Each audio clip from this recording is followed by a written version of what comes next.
Okay. What I have here is a typical case for a tensiometer that we have here at BCIT. So we have a few of these. Just gonna go ahead and open it, and that's what it looks like. Okay, so this is your tensiometer that you'll be using. One of the most common types that you'll see out there. This is that exact same one that I actually used when I was out in the industry. So we'll just take a look at some of the parts of the tensiometer. Okay, so basically you get this, plus you get 3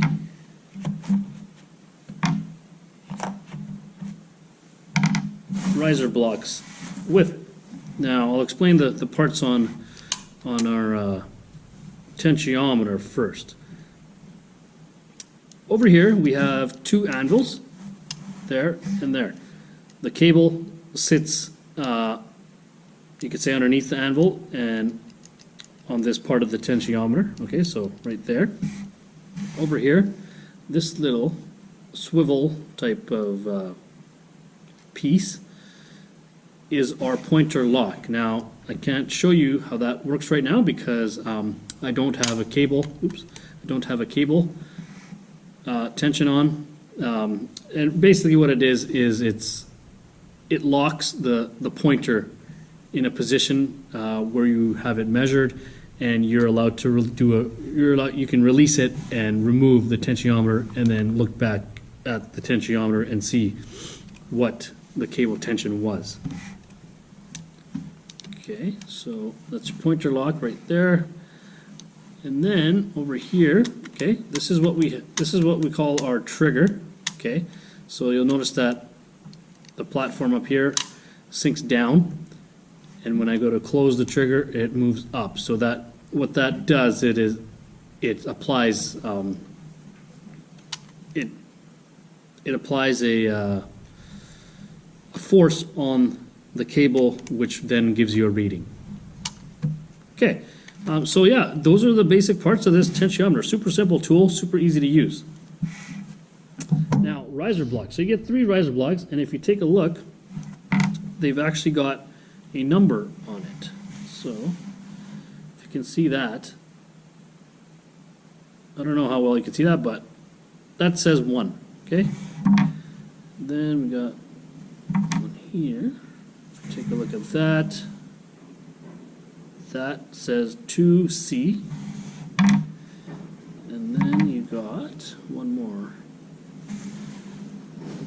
And then you got a 3. Yeah. The thing with these riser blocks is that depending on what diameter cable you have will determine what number riser block you use.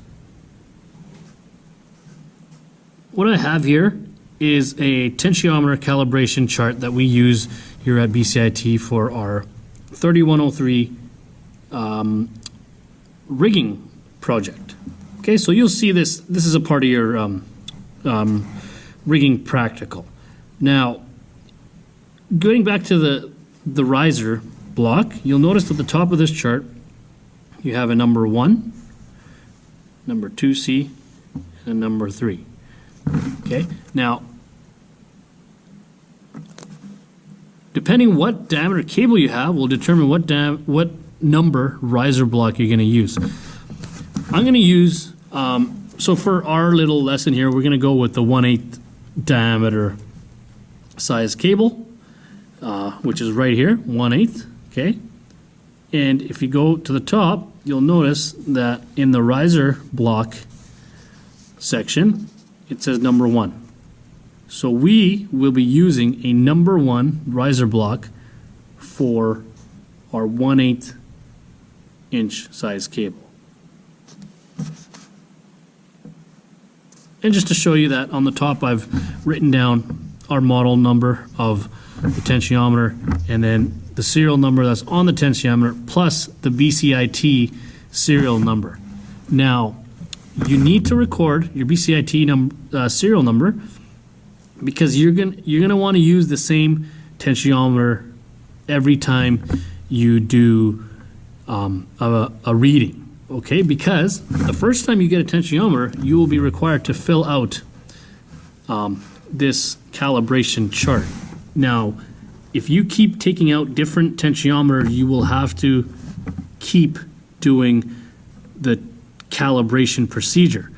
But if you take out the same tensiometer every time, you only have to do this once, okay? So be sure to record the BCIT serial number plus the serial number that's on the case, and remember to take out the same one every time you go to take a reading on your flight control cables. Now we're ready to actually take or actually do our calibration procedure. I'm over here at our tensiometer calibration station. If you can take a look to your right, you'll notice that we have a wide range of different sizes of cables, and you'll notice that they all have a tag on them that actually tells you what size they are.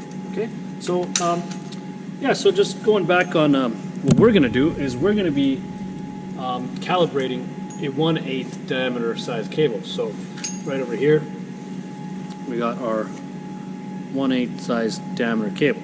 Okay, so I'm just going to go ahead and hook that up to our calibration rig over here. All right, so I'll just slide that fitting in there like that. Okay, she's nice and tight in there. Okay, so that cable's just going to sit in there like that. So now we're ready to apply some weight and get some readings. All right, so we're almost ready to start here. So remember, we have a 1/8 inch diameter cable, and we need to use a number 1 riser block on our tensiometer. I got my number 1 riser block installed on my tensiometer, and I'm ready to measure some weight. Okay, so for example, let's say our primary flight control cable requires 20 pounds of tension on the cable. Now, when you go to do your calibration, you're going to want to do a range between maybe 5 to 40 or 45, something like that, because you need to know if your cable is under tension or over tension. So you need to go over a bit and be under a little bit on your calibration, so you know what you're reading. Okay. These are the weights that we're using. All right. So most of them are in 5s. Okay, because there's just a couple smaller ones as well.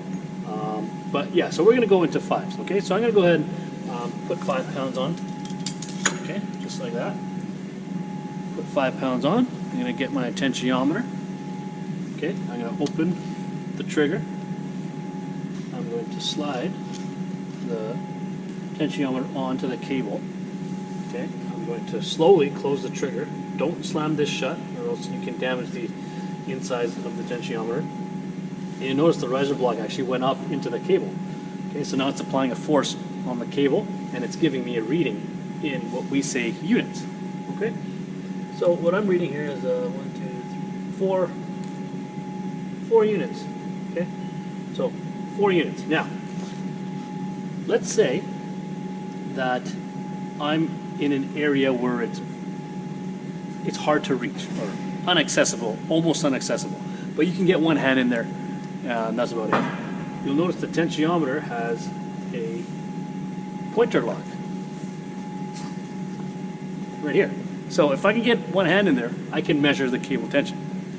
So I'm going to go ahead and flick the pointer lock without even looking at it, and I'm going to open. Oops! Don't do that. Try to open the trigger softly. Okay. Pull that off, and the pointer is locked at 4 units. I could even close the pointer, but it's locked at 4 units. Okay? So, now I'm going to open or release the pointer lock, and the pointer will go back to 0. Now, so we started at 5 pounds, okay? Now, every time you add another 5, be sure that the slots are 180 degrees apart, or else all that weight's going to come crashing down on your feet. Okay, so I have a slot here, so I'm going to put this 180 degrees away from that one. Okay, so now we got 10. You get my tensiometer, put it on my cable, close the trigger, and I'm going to read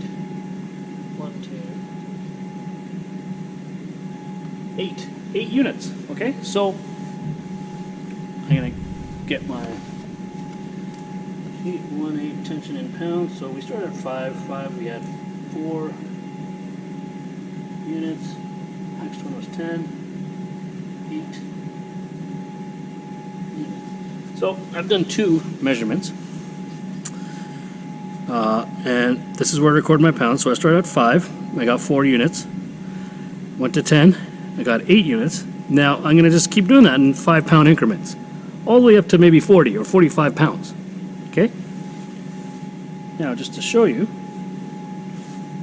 I said, 20 would be our my primary weight of the cable. Let's see what 40 looks like. So I got 10 pounds on there right now.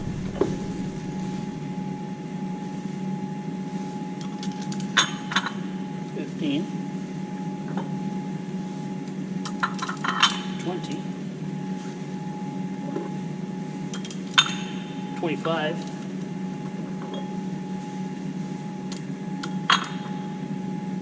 $30, $35, $40. That's 40 pounds of tension on this cable. To give you a better idea, I'll get you closer in.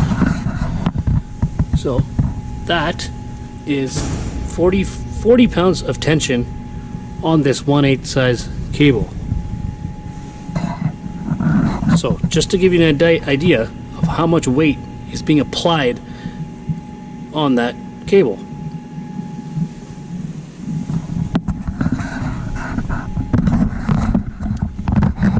One more thing to note, when you're using a tensiometer, never take the cable tension close to a termination or a fitting or the end of a cable, okay?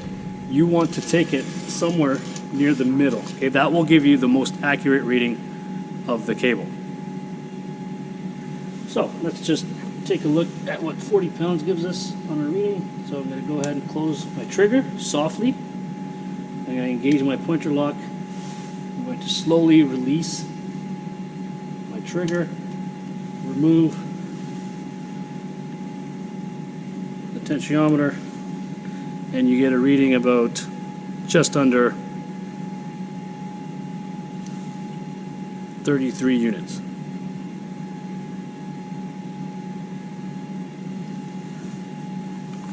I'm going to release my pointer lock.